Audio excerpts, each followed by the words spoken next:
அனைவருக்கும் வணக்கம். ஒரு நண்பர் இந்த கேள்வியை கேட்டிருக்கார். என்ன அப்படின்னா, ஒருவர் எது செய்தாலும் என்ன பண்ணாலும் அவர் செய்ததை பைரவர் செய்தார் அப்படின்னு சொல்கிறாரு. அவர் என்ன பதிவு போடுறாருன்னா, பைரவர் அருள் அப்படின்னு சொல்லி போடுறாரு. இது எந்த விதத்தில் சாத்தியம்? அந்த மனிதர் ஒரு விஷயத்தை செய்து கொண்டு ஒரு தவறான விஷயத்தையோ சரியான விஷயத்தையோ செய்துவிட்டு பைரவர் அருள் அப்படின்னு சொல்கிறது நியாயமாக இருக்கா அப்படின்னு சொல்லி கேட்டிருக்காரு. அப்படி எல்லாம் பைரவர் அருள், எல்லாம் இறைவன் அருள் அப்படின்னு சொல்கிறவர், அவர் வீட்டில்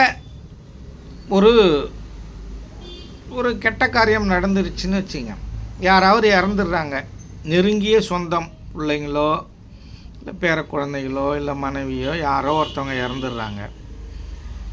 எல்லாம் அவன் செயல்னு சொல்கிற அவர் அந்த நேரத்தில் எல்லாம் அவன் செயல், எல்லாம் பைரவர் அருள் அப்படின்னு போடுவாரா?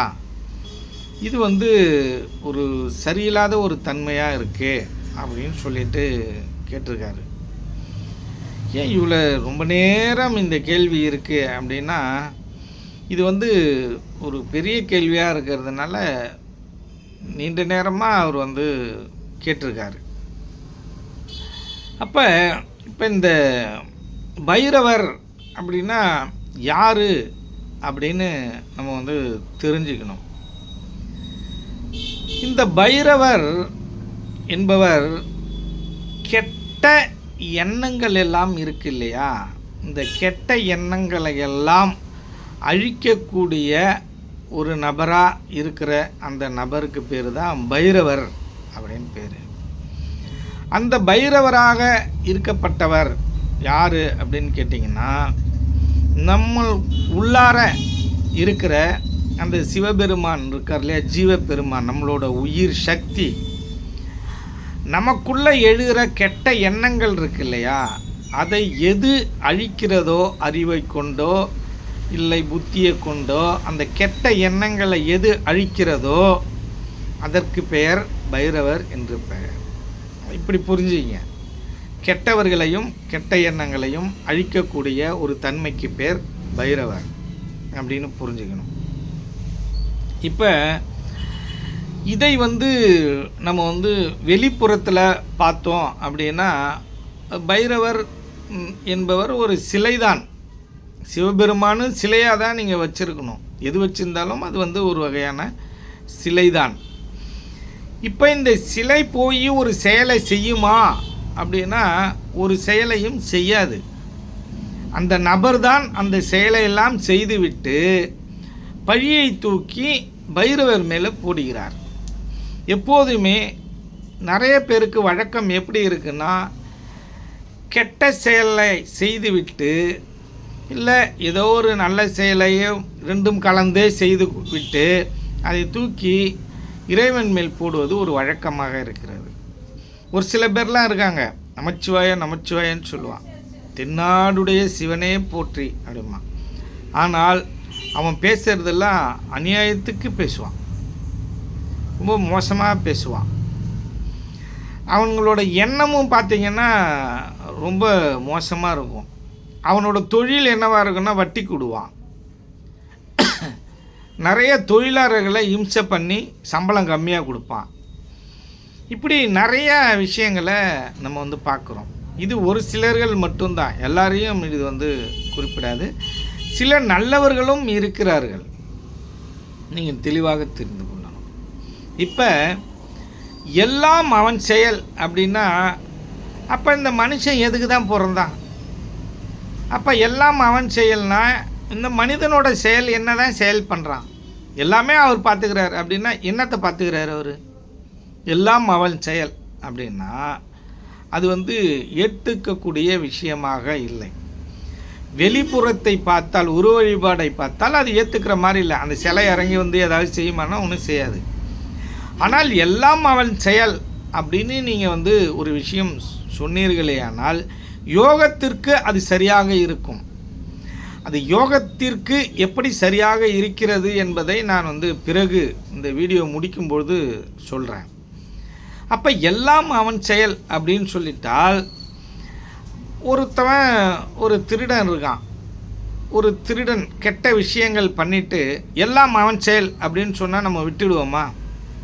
இப்போ ஒரு திருடு வேலையை செஞ்சுட்டு போலீஸ்கார்ட்ட போயிட்டு எல்லாம் அவன் செயல், அவர் திருட சொன்னார், நான் திருடுனேன், நீங்கள் போயிட்டு சிவபெருமானை கைது பண்ணுங்கன்னா கைது பண்ணுவாரா? ஒத்துப்பாரா? ஒத்துக்க மாட்டாங்க. இப்போ அந்த அறிவார்ந்த மக்கள் இதை புரிஞ்சுக்கணும்.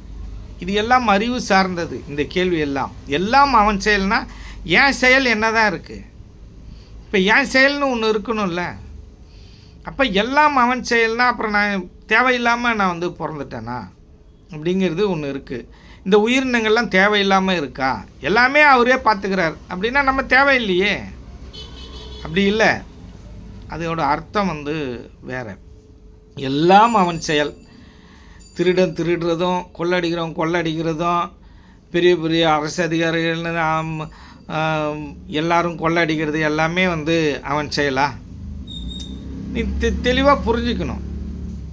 இப்போ நல்ல செயல் கெட்ட செயல் எப்படி அப்படின்னு உங்களால் மனிதர்களால் எப்படி இதை பிரிக்க முடியுது அப்படின்னா, ஒரு ஒரு இதை நம்ம எப்படி பிரிக்கலாம், நம்ம எப்படி பார்க்குறோம் அப்படின்னா, எந்த ஒரு மனிதனும் மனம் நோகிற மாதிரி நடந்துக்கக்கூடாது. அப்படி ஒரு மனிதன் மனம் நோகிற மாதிரி நடந்தால் அது கெட்ட விஷயம். அதை தெளிவாக புரிந்து கொள்ளணும். அப்போ ஒரு மனிதன் மனம் நோகிற மாதிரி நடந்துக்கக்கூடாது. ஏன் அப்படின்னு கேட்டிங்கன்னால், எல்லா உயிர்களிடத்தும் இறைவன் இருக்கிறான், உயிராக இருக்கிறான், ஒரு துளியாக இருக்கிறான். அப்போ எல்லாரோட உயிரையும் நம்ம நேசிக்கணும். அப்போ தான் இறைநிலை அடைய முடியும். எல்லார் மேலேயும் அன்பு செலுத்தணும், எல்லாருக்கும் நல்லது பண்ணணும், நம்மளால் முடிந்த அளவுக்கு நல்லது பண்ணணும். இப்போ நிறைய பேரை நம்ம பார்க்குறோம். என்ன பார்க்குறோம் அப்படின்னா, நான் கோயில் கட்ட போகிறேன் அப்படின்னு சொல்லிட்டு நிறையா பணத்தை வசூல் பண்ணுறது, அதில் கொஞ்சத்தை முழுங்கிறது, சாப்பிட்டுட்டு தென்னாடுடைய சிவனை போற்றி நமச்சிவாயம் வாழ்க நாதன்தாள் வாழ்க அப்படின்றாங்க. அப்போ இதை மாதிரி போலி நபர்கள்லாம் நம்பக்கூடாது. இதில் ஆண்களும் இருக்காங்க, பெண்களும் இருக்காங்க. 1 கோடி ரூபா பணம் வசூல் பண்ணுறாங்கன்னா, ஒரு 50 லட்ச ரூபா 70 லட்ச ரூபா செலவு பண்ணிட்டு 30 லட்ச ரூபாயை அவங்க சுட்டிக்கிறது. யார் கணக்கு வழக்கு கேட்குறா? கடவுள் சிவபெருமான் கேட்டுருவாரா என்ன? அப்படியே கேட்டாலே இவங்க கொடுத்துருவாங்களா என்ன? உண்மையான கணக்கை கொடுத்துருவானா என்ன? நீங்கள் அகல பாதாளத்தில் ஒரு தவறு செய்தாலும் அதை தெரிந்து கொள்ளும் ஒரு நபர் யார் அப்படின்னா, அவர்களுக்கு மனசாட்சின்னு ஒன்று இருக்குது, அதுக்கு தெரியும். அந்த உயிருக்கு, அந்த ஜீவனுக்கு தெரியும். அடுத்தது வெளியில் ஒரு ஜீவன் இருக்குது, இறைநிலைன்னு ஒன்று இருக்குது, அதுக்கு தெரியாமல் நீங்கள் எதுவுமே பண்ண முடியாது. அந்த இறைநிலைங்கிறது உருவத்தில் இல்லை, அது உலகம் முழுக்க பரவி இருக்குது. உலகம் முழுக்க, இந்த பிரபஞ்சம் முழுக்க பரவி இருக்குது. யார் எந்த உயிரினங்கள் என்ன தப்பு செஞ்சாலும், ஒருத்தன் அமெரிக்காவில் தப்பு பண்ணாலும் அவனுக்கும் ஒரு சரியான தண்டனை கிடைக்கும். இந்தியாவில் தப்பு பண்ணால் சரியான தண்டனை. ஏன் அப்படின்னு கேட்டிங்கன்னா, அவனுக்குள்ளரையும் இறைவன் இருக்கிறார், உலகம் முழுக்க பிரபஞ்சம் முழுக்க பரவி இருக்கிறார். அதை நீங்கள் தெளிவாக புரிஞ்சுக்கணும். உருவ வழிபாடு இல்லை அப்படின்னு சொன்னதுனால நீங்கள் இறைவன் இல்லை அப்படின்னு சொல்ல வரேன்னு நீங்கள் கண்டிப்பாக அந்த மீனிங்கில் எடுத்துக்கவே கூடாது. இறைவன் எப்படி இருக்கிறாருன்னா உருவத்தில் இல்லை அப்படிங்கிறது தான் நம்மளோட கருத்தாக இருக்குது. அது கல் சிலை அப்படிங்கிறது நமக்கு புரியும். அது பால் குடிக்குமா, சாப்பாடு சாப்பிடுமா அப்படின்னா எதுவுமே செய்யாது. உயிரற்ற ஒரு பொருளை கடவுளாக ஏற்றுக்கொள்ள அறிவார்ந்த மக்களால் முடியாது. அதை தெளிவாக தெரிந்து கொள்ளணும். அப்போ இதெல்லாம் எல்லாம் அவன் செயல்னா, உலகத்தில் நடக்கிற திருட்டு கொள்ளைக்கெல்லாம் அவன் செயலானா அவன் செயலெலாம் கிடையாது. அவரவர்களோட செயல் அது. அவரவர்களோட சிறு புத்தி, அவனோட இயலாமை, அவனால் உழைச்சி சம்பாதிக்க முடியல, அதனால் அவன் திருடுறான். அதுக்குரிய பிரதிபலன் அவன் அனுபவிக்க போகிறான். இறைவனுக்கு ஒரு எடுத்துக்காட்டு சொல்லுங்க அப்படின்னா, பிறர்க்குனா முற்பகல் செய்யும் தமக்குனா பிற்பகல் தாமே வரும். இதுதான் இறைவன். யாருக்கு நீங்கள் என்ன செய்கிறீங்களோ அது திரும்பி வந்துடும். விதை விதைத்தவன் வினை விதைத்தவன் வினை அறுப்பான், திணை விதைத்தவன் திணை அறுப்பான் அப்படின்றது தான் இறைநிலைங்கிறதே. இங்கே உண்மைன்னு ஒன்று இருக்குது இல்லையா, அதுதான் இறைநிலை. அதை நீங்கள் தெளிவாக புரிஞ்சுக்கணும். பொய் பலவிதமாக இருக்கும், உண்மைங்கிறது ஒரே ஒரு விதமாக தான் இருக்கும். அப்போ இந்த நபர்களை என்ன செய்வது? அவர்கள் எதுக்கெடுத்தாலும் எல்லாம் அவன் செயல், எல்லாம் பைரவர் செயல் அப்படின்னா, அவங்க வீட்டில் ஒரு கெட்ட காரியம் நடந்தால் அதுக்கு பைரவர் செயலா அப்படின்னால் அது நடக்கும் பொழுது தெரியும்.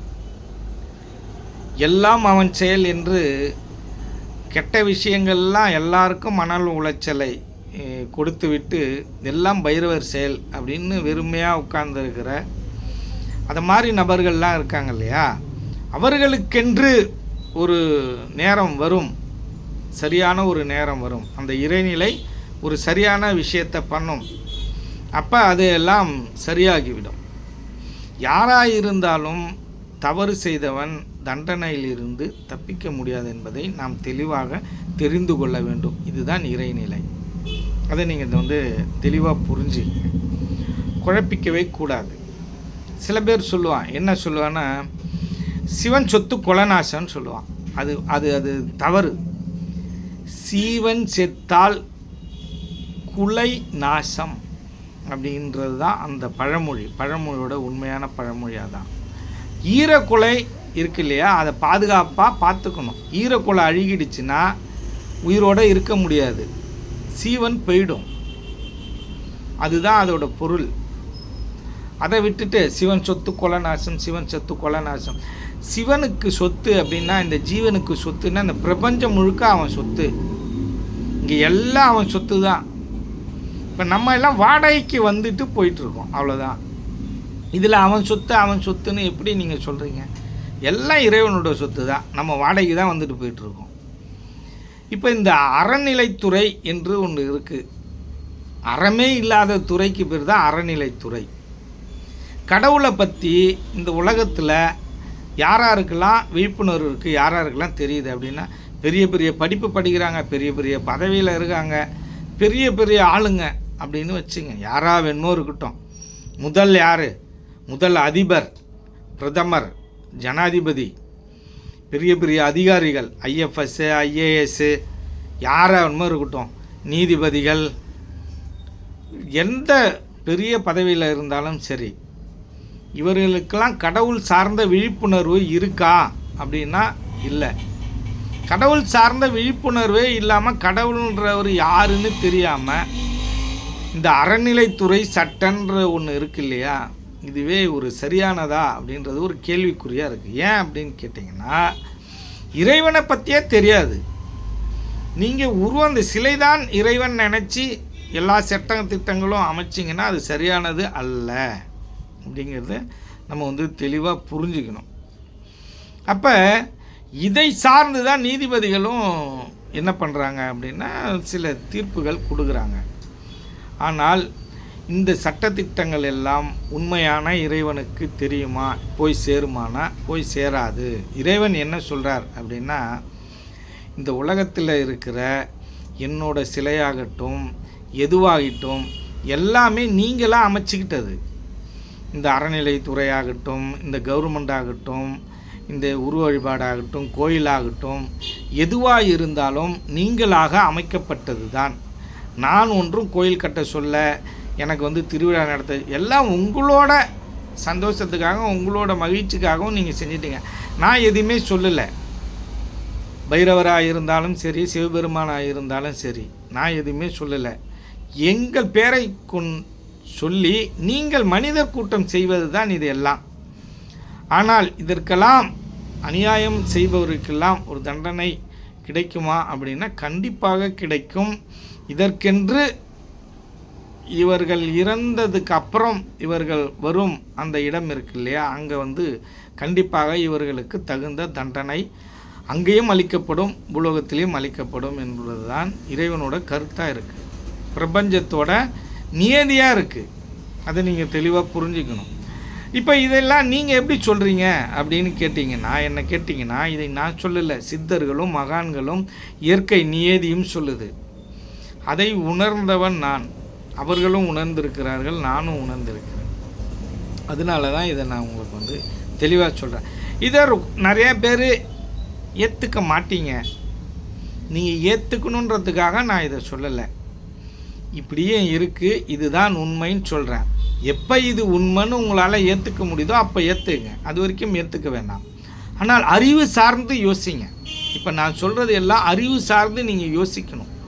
உங்களுக்கு ஆன்மீகத்தில் ஒரு விழிப்புணர்வு கிடைக்கணும். அதுக்காக தான் நான் இவ்வளோ விஷயங்கள் உங்கள்கிட்ட நான் பேசுகிறேன். ஏதோ ஒரு நபர் எங்கேயோ இருந்து கொண்டு இறைவனுக்கு நான் தொண்டு செய்கிறேன்னு சொல்லிட்டு எல்லா மடத்து சொத்தை எல்லாத்தையுமே பறித்து அது பேரம் பேசிக்கிட்டு ஒரு நபர் உட்காந்துருக்கான். அது கேட்டால் சிவன் சொத்து அப்படின்னு சொல்கிறான். அதுதான் நம்ம சொன்னோம், ஜீவனுக்கு ஏது சொத்து? இந்த ஜீவனுக்கு இந்த உடல் தான் சொத்து, இந்த உடம்புக்குள்ளே இருக்கிற உயிர் தான் சொத்து. அந்த செய்யும் நபராக இருந்தாலும் அதை செய்வதற்கு அவருக்குள்ளே என்ன இருக்கணும்? ஜீவன் இருக்கணும், உயிர் இருக்கணும். உயிர் இல்லாமல் இந்த உலகத்தில் யாராலும் வாழ முடியாது. அந்த ஜீவன் தான் உங்களுக்கு சொத்து. அதையும் நாம் தெளிவாக தெரிந்து கொள்ள வேண்டும். அந்த ஜீவன் அவர் உடம்பில் இல்லை என்றால் அவர் பிணம். அந்த பிணத்துக்கு பேசுவதற்கோ அறிவதற்கோ இல்லை அந்த சொத்தை மீட்பதற்கோ ஏதாவது இருக்கா அப்படின்னா ஒன்றுமே கிடையாது. அப்போ சிவனோட சொத்து அப்படின்னு நீங்கள் பார்த்தீங்கன்னா இந்த உலகம் முழுக்க அவனோட சொத்து. இமய முதல் குமரி வரையெல்லாம் கிடையாது, இந்த பிரபஞ்சம் முழுக்க அவன் சொத்து. அதை நீங்கள் தெளிவாக புரிஞ்சிக்கணும். அதனால் இது மாதிரி வார்த்தையை உபயோகிப்பவர்கள் பார்த்து உபயோகிங்க. இனிமேல் திருந்தணும்னு நினச்சா நீங்கள் திருந்துங்க. அப்படி இல்லாட்டின்னா நீங்கள் உங்களோட பழைய வாழ்க்கையை அப்படியே வாழுங்க. இப்போ இவர் ஏதோ ஒன்று சொல்லிகிட்டு இருக்காரு அப்படின்னு நினச்சி நீங்கள் வாழலாம். ஆனால் அது அறிவு சார்ந்தது அல்லது என்பதை நீங்கள் தெளிவாக தெரிந்து கொள்ள வேண்டும். அப்போ இப்போ வந்துடுவோம். இப்போ என்னென்னா எல்லாம் அவன் செயல் அப்படின்னா, சிலை காணாமல் போகிறது யார் செயல்? அங்கே இருக்கிற நகை காணாமல் போகிறது யார் செயல்? ஒரு திருடன் திருடிட்டு போகிறது யார் செயல்? கொள்ளை அடிக்கிறவன் வசூலுன்ற பேரில் கொள்ளை அடிக்கிறவன் யார் செயல்? அது சொத்தை மீட்கிறன்ற பேரில் பேரம் பேசுகிறவன் யார் செயல்? இதெல்லாம் யார் செயல்? இதெல்லாம் அவன் செயலா? கிடையாது. இப்போ இதோட பொருள் என்ன அப்படின்னு நீங்கள் புரிஞ்சுக்கிங்க. அப்படின்னால் இறைவனாக இருக்கப்பட்டவர் யார் அப்படின்னு கேட்டிங்கன்னால், நீங்கள் இறைவனை உணருன்னா உங்களுக்குள்ள உயிர் வேணும். அப்போ முதல் கடவுள் யார் அப்படின்னு கேட்டிங்கன்னா, உங்களோட உயிர் தான் முதல் கடவுள். அவன் எப்படி இருக்கிறான் அப்படின்னா, அவன் ஜீவனாக இருக்கிறான். உங்களோட உயிருங்கிறது தான். இப்போ நான் பேசிக்கிட்டு இருக்கேன், அதுக்கு என்ன வேணும்? உயிர் வேணும். நான் முகர்றேன், அதுக்கு என்ன வேணும்? உயிர் வேணும். பார்க்குறேன், என்ன வேணும்?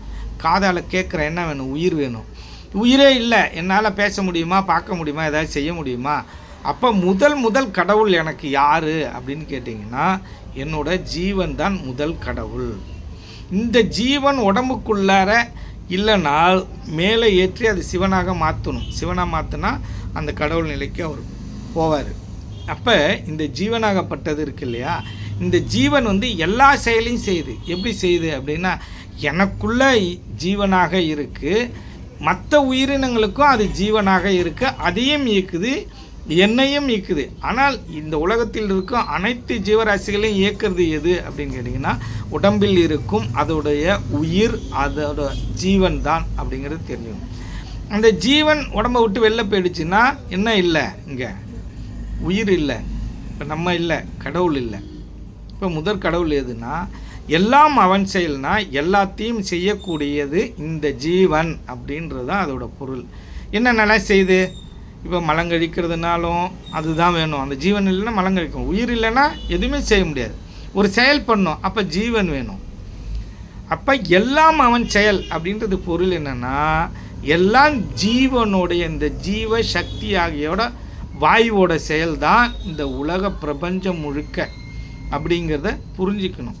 இப்போ எல்லாம் அவன் செயல்னா அர்த்தம் புரியுது அவங்களுக்கு? இந்த பிரபஞ்சம் முழுக்க நிரம்பி கிடக்கிற இந்த ஜீவன் தான், இந்த உயிர் தான். இந்த உயிர் எப்படி இருக்குன்னா, காற்றாக இருக்குது, நீராக இருக்குது, சக்தியாக இருக்குது, மூன்றாக இருக்குது. ஒரு உயிர் உருவாகிறதுக்கு இந்த மூன்று பொருள் தான் தேவை அப்படின்னு நம்ம ஏற்கனவே ஒரு வீடியோவில் பதிவு போட்டிருந்தோம். ஆகவே நண்பர்களே, நாம் செய்வதை நாம் தான் அனுபவிக்க வேண்டும். நாம் செய்யும் விதத்தை இன்னொரு சிலையோ இன்னொரு கடவுளோ செய்தார் என்று சொல்வது மிக மிக தவறாகும். அது அறிவீனமும் ஆகும். ஏன்னு கேட்டிங்கன்னா, நாம் செய்ததை இன்னொரு நபரிடம் நம்ம தள்ளி விடுவதுங்கிறது தவறு. நான் இருக்கேன், ஒரு தவறு பண்ணிட்டேன், தவறுக்கு யார் காரணம் அப்படின்னா, என்னோடய உயிர் இல்லாமல் அதை நான் செய்ய முடியாது. இன்னொரு நபர் என்ன வேணுமோ சொல்லிட்டோம், நான் தானே அதை செய்கிறேன், அப்போனா அதுக்கு யார் முழு பொறுப்பு இருக்கணும்? நான் தான் முழு பொறுப்பு இருக்கணும். இல்லை அவர் தான் காரணம் அப்படின்னு அவர் மேலே பழி போடுறது எப்படி முட்டாள்தனமோ, அதே போல் நான் செய்த செயலை அந்த பைரவர் மேலேயும் இறைவன் சிவபெருமான் மேலேயும் எல்லாம் அவன் செயல் அப்படின்னு சொல்கிறதையும் தவறு. இப்படி வேண்டால் எடுத்துக்கொள்ளலாம். எல்லா நல்ல செயல்களுக்கும் இறைவன் தான் காரணம். ஏன் அப்படின்னு கேட்டிங்கன்னால், நல்ல செயல் செய்யும் பொழுது நம் உடலில் அந்த ஜீவனாகப்பட்டது கடவுளாக இருக்கிறான். இப்போ தவறு செய்கிறோம், அப்போ அந்த தவறு செய்யக்குள்ளே அவன் என்னவா மாறுகிறான்? அரக்கனாக மாறுகிறான். சில நேரங்களில் திருடனாக மாறுகிறான், சில நேரங்களில் நயவஞ்சகனாக மாறுகிறான், சில நேரங்களில் சூழ்ச்சி செய்பவனாக மாறுகிறான். இப்படி பலவிதமான மிருகங்களும் மனிதனும் உடலுக்குள் வாழ்ந்து கொண்டிருக்கிறான். இது எங்கன்னா மனிதனோட உடலுக்குள், அவனவனுடைய உடலுக்குள். அப்பொழுது நீங்கள் தெரிந்து கொள்ள வேண்டும், யார் இந்த செயலெல்லாம் செய்கிறா என்றால் நாம் தான் செய்கிறோம். நான் செய்கிற நல்லதையோ தவறையோ இன்னும் ஒருத்தர் மேலே தூக்கி போடுவது என்பது மிகப்பெரிய குற்றமாகும். நீங்கள் நல்லது செய்தீர்கள் என்றால் நல்லது நடக்கும், கெடுதல் செய்தீர்கள் என்றால் கெடுதல் நடக்கும். அது எது செய்தாலும் பந்து மாதிரி உங்களை அடையும். பிறர்க்குனா முற்பகல் செய்யும், தமக்குனா பிற்பகல் தாமே தீரும். நல்லதாக இருந்தால் நல்லது வரும், கெட்டதாக இருந்தால் கெட்டது வரும். நன்றி, வணக்கம்.